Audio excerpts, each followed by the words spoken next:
排山沿海有一处风格与众不同的农场，椰林树影，房屋缤纷，仿佛进入东南亚小镇。因为这里的早期居民是60、70年代回到祖国怀抱的华侨，其中绝大部分来自东南亚。黄秀，一个爱设计也爱吃的印尼归侨2代，在广州做服装设计师的他，半年前回到农场经营一家东南亚菜餐厅。那时候我们去找香料了，补一下去。不补了，我们走了。嘿，这么晒，去哪里拔？合伙人蔡静是位点心师，他们的小餐厅今天将迎来38位老归侨的聚餐。而做东南亚菜必备的各式香料，在农场随处可见。黄姜的话要3年才够老。这个姜是不辣的，就是香。对呀、姜是老的黄姜放的主要材料就是它。再去拿点香茅啊，中间这2个小时候吃饭的味道。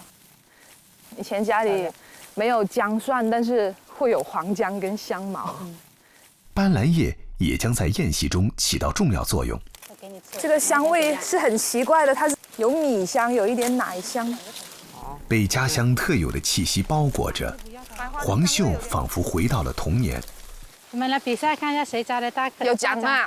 有啊，我的好大张啊！你看，你是漂亮，看到没？哎呦，偷我的一张叶子哎！没人看见。采摘了各种新鲜的香料，两人第一时间请师傅来指导。静，阿姨来了啊！检查了作业。今天考试第一道题是做印尼传统小吃糯米条。准备做糯米条，做肉松哈，把它撕到薄一点。先制作肉松馅料，不要太大火哈。大半个小时后，肉丝转为金黄色。包裹上用椰浆煮熟的糯米饭和肉松，以牙签定型，便大功告成。煮这个印尼风味的，现在很不错了。阿姨们并非专业厨师，而是黄秀的邻居长辈。自打知道他们要做餐厅，农场的侨一代们就恨不得把自己记忆里的味道倾囊相授。我舅舅前年回来嘛，他说怎么这里印尼什么东西这里都有，他就觉得很稀奇一样，就是那个时候的味道了。第二道题是甜点斑斓条，这次的馅料换成了椰丝。按照传统，椰丝要用新鲜椰肉现刨，加上红糖、花生等炒制入味儿。香嘛，椰油在里面还没有炸出来，本身它椰子的味道还在里面。不过斑斓条已经被徒弟们改良成彩虹条了。除了传统用斑斓叶打汁做成的绿色外皮，还有就地取材的蝶豆兰、洛神粉、可可棕、椰子白，以及紫薯籽和南瓜黄。他们真的是不简单，都在城里打拼了，还回来农场这里发展这个，我觉得应该支持。我跟阿姨你们学的，你们回中国，我们回农场。好了啊，我们可以吃我们今天做的点心了。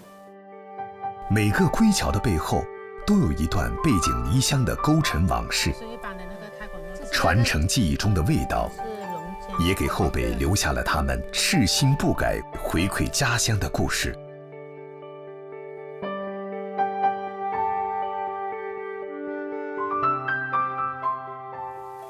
告别阿姨们，黄秀和蔡静马上开始准备今晚宴席的硬菜。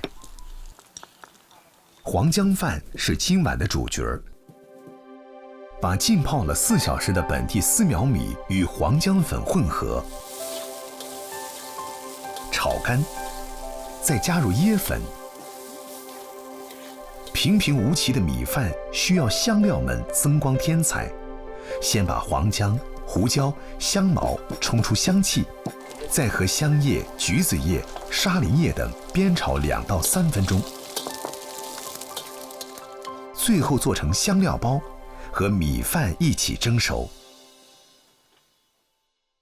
沙爹肉串最重调味儿，用盐虽子、红葱头、肉蔻、印尼甜酱油等8种调料按摩肉块，再腌制上6个小时。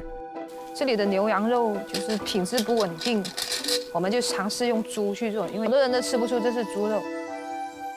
接下来是最让吃货心动的时刻，上烤炉。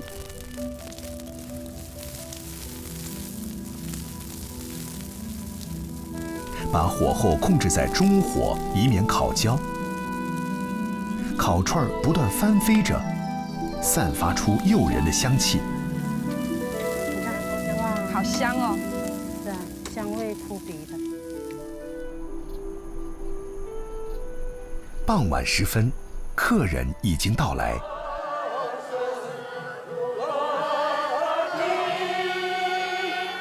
老归侨们自娱自乐，欢快地做着餐前热身。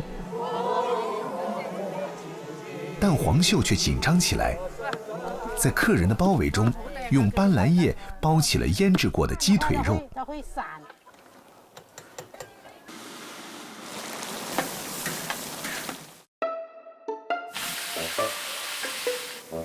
所有的菜式终于完成。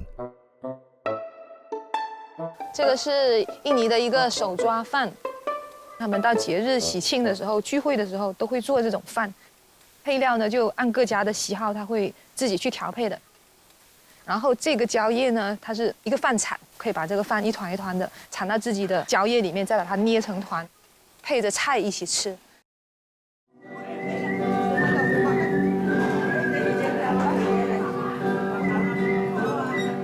上菜了，来，这个麻烦拿起来一下，阿姨。